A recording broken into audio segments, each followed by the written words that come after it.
What is this?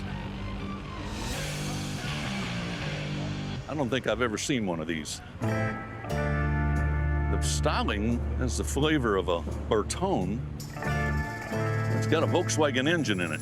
I'm Skip. I'm Brandon. Nice to meet you. Nice to meet you, Brandon. Tell me about this. I've never seen one. So this is a 1974 Volkswagen SP2.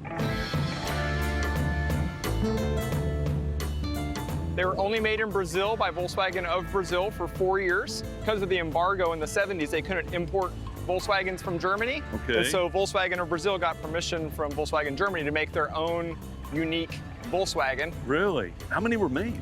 They made 10,205 according to the official records. So my grandfather was actually working in Brazil in 1974, found this car, fell in love with it, Yeah. bought it, and then brought it back to the United States and California in 1975.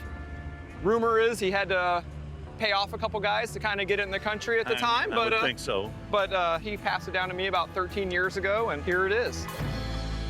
People on the freeway always are like looking around and trying to figure out what it is and like putting signs. Literally, I've had people hold up signs like, what is that?